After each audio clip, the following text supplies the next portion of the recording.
তো guys finally আমরা পৌঁছে গেছি আমাদের ফিল্ডে। তো ওদিকে একটা মেশিন চলতেছে অলরেডি। তো hey guys, morning, welcome to my another blog. তো এখন বাসতে চলেছে 6:30। 6:30 বাজেনি, এখনও বাসে চলেছে। তো এখন উঠে পড়লাম, উঠে শুরু করে দিলাম প্রতিদিনের মতো আজকেও এই ভিডিওটা। তো ভিডিওটা কেউ স্কিপ করবে না, ভিডিওটি সবাই পুরোপুরি দেখবে, অবশ্যই ভালো লাগবে। তো খাইয়ে নিলাম, একটু হালকা করে সুজি খাইয়ে নিয়েছি। তো খাইয়ে নেওয়ার পর এখন চলে যাব কাজে বেরিয়ে পড়েছি পাতা কাটতে। আমাদের তো প্রতিদিনের কাজ এটাই। আগে যাব মালিকের বাড়ি যে এটা দেখি রেডি হয়েছে কিনা। আর এদিকে আমার ওয়াইফ তো এখন উঠেনি, কালকে অনেক দেরি করে ঘুমাইছিল। তো পায়ের ব্যথা প্রচুর পরিমাণে, তো তার জন্য এখনও উঠেনি।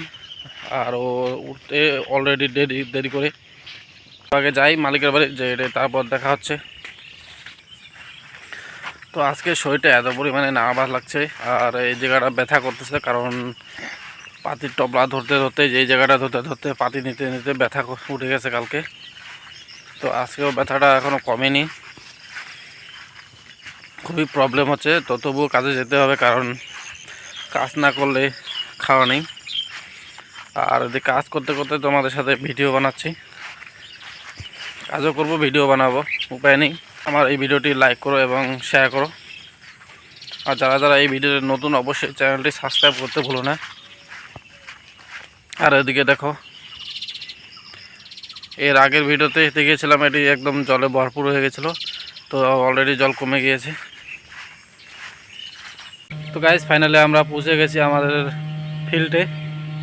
তো ওদিকে একটা মেশিন চলতেছে অলরেডি, ও যে ছোট্ট দেখা যাচ্ছে। তো আমরা এখন স্টার্ট করবো, আর বেশি দেরি করব না। তো ভিডিওটা কেউ স্কিপ করো না, ভিডিওটি সবাই পুরোপুরি দেখবে। তো গাইস ফাইনালি আমাদের পাতা কাটা কমপ্লিট, আর বাড়ি চলে আসলাম। তো ওখানে টাইম পাইনি, আর প্রচুর পরিমাণে খিদে পেয়েছে, শরীরটা দুর্বল হয়ে গেছে, কোথাটাও ঠিক মতো বার হচ্ছে না। আর এদিকে নিয়ে আসলাম গ্যাসের বই আর সিম। তো এখন আমি গ্যাস বুকিং করবো চান করে। আর এদিকে ওয়াইফ মামা খেতে বসে পড়েছে অলরেডি, বুঝছি। তো পাঁপড় খাচ্ছে, খিদের চোটে একদম গালার থেকে আওয়াজ বের হচ্ছে না। এদিকে ছেলে, তুমি কি করতেছো? কি তরকারি রান্না করছো? উঠো দেখো পড়ে গেছে ছেলে, উঠো। হ্যাঁ ডাং। হ্যাঁ ডাং। সজি কচু আর কাঁঠালের বিচি আর হচ্ছে পাপড় ভাজা। বাবাই দিচ্ছ, এটা মাকে দাও। এই যে এইটা দাও, এটা বইটা দাও, বইটা মাকে দিয়ে দাও। ওটা নিয়ে এসো তো শোনা। সিমটা ভালো করে, এই যে এটা মাকে দাও, যাও দাও।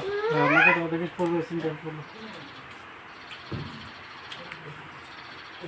মাকে দিয়ে দিছো, মাকে বলো রাখো, দাও, বলো রেখে দাও।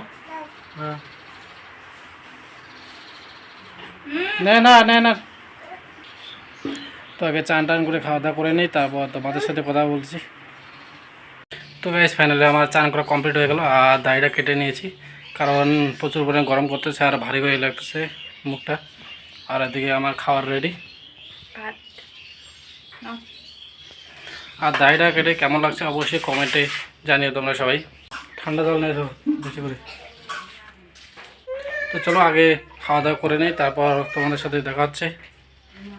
কারণ প্রচুর পরিমাণে খিদে পেয়েছে, আর সহ্য করা যাচ্ছে না এই খিদে। তো এখন বাসতে চলেছে প্রায় 1:30 কি 1টা বাজতে চলেছে। তো খাওয়া দাওয়া অলরেডি কমপ্লিট হয়ে গেছে, আর ডায়েট কেটে অবশ্য অনেকটাই ভালো লাগছে এবং হালকা হালকা লাগছে। এত পরিমাণে রৌদ্র, তো ভাবনার বাইরে, প্রচুর পরিমাণে গরম করতেছে, তার জন্য গেঞ্জিটা পরে নিলাম। আর এদিকে ওয়াইফ এখন মোছা লেফা করতেছে, লেফা কছা। কদিন থেকে বৃষ্টি হওয়ার কারণে আজকে রোদ্র দিছে আর অনেক কাপড় আমাদের ভেজে ছিল, কারণ আমার ছোট্ট ছেলে আছে একটা, প্রচুর কাপড়, ওগুলো শুকাতে দিলাম। আর এখন প্রচণ্ড গরম করতেছে, ভালো লাগতেছে না এখন। উনানটা ভেঙে গিয়েছিল, তার জন্য আজ লেবে নিচ্ছে ভালো করে। আর এদিকে দেখো প্রচুর পরিমাণে কাপড়, কারণ 3-4 দিন পর অলরেডি রৌদ্র দিল, আজ প্রথম, তার জন্যই প্রচুর পরিমাণে কাপড় ছিল, ওগুলা শুকানোর জন্য একদম দিয়ে দিছে। এত গরম। তো এখন আমি অল্প একটু রেস্ট করে নেব, রেস্ট করার পর তারপর ব্লগটা শুরু করছি। রেস্ট না করলে হবে না, শরীরটা একদম ক্লান্ত হয়ে গেছে। আর ছেলে তো অলরেডি ঘুমিয়ে পড়েছে, এই যে দেখো। তো একটু আমিও ঘুমাবো, না ঘুমালে হবে না, রেস্ট তো অল্প করতেই হবে, শরীরের রেস্টের প্রয়োজন। রেস্ট ছাড়া শরীর ক্লান্ত হবে এবং অসুস্থ হয়ে পড়বে। তো গাইস ফাইনালি ঘুমের থেকে উঠলাম এখন, আর উঠে ব্রাশ করে নিচ্ছি, কারণ মুখটা ভারী ভারী লাগছে আর দাঁতগুলো অনেক ভারী ভারী লাগতেছে। তো ব্রাশটা করে নেব, ব্রাশটা করে নেওয়ার পর তারপর আমি একটু ফ্রেশ হয়ে একটু একটা ভালো জামা পরে নেব। আর এটা হচ্ছে আমাদের কচু ক্ষেত, এদিকে আসছি।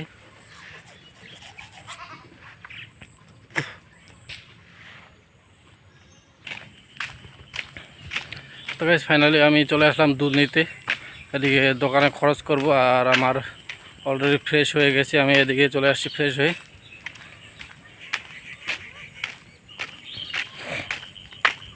আর আজকে এত পরিমাণে থুতু বার হচ্ছে মুখের থেকে, তো আপনার বাইরে প্রচুর পরিমাণে থুতু বার হচ্ছে।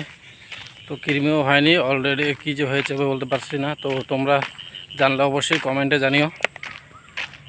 দারুণ থুতু বার হচ্ছে।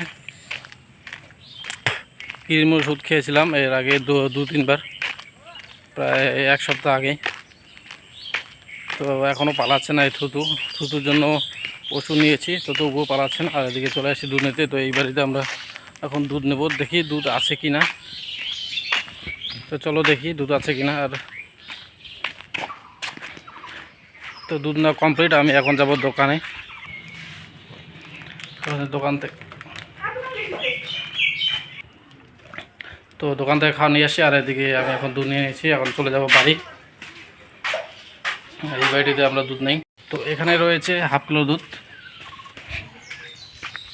তো গাইস ফাইনালি আমি বাড়ি চলে আসলাম খাওয়ার নিয়ে। এই যে এখানে রয়েছে সেমাই আর ম্যাগি রয়েছে।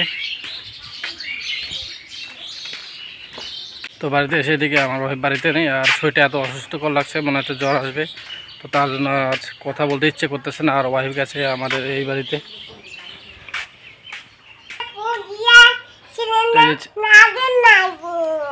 এই যে ভাস্তি, আর এখানে রয়েছে ছেলে।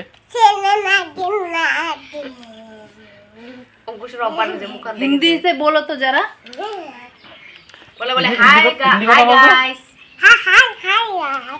আমি খেলা করছি ভাইয়ের সাথে। লজ্জা করছিস কেন? কোন কথা বেশ বলিস। এই যে এদিকে ছেলে খেলা করছে। বাবা তুমি বলো তো কিছু হিন্দি কথা। बोला हाय गाइस, कैसे हो? तुम बोलो हिंदी से, तुम तो अच्छे बोलते हो।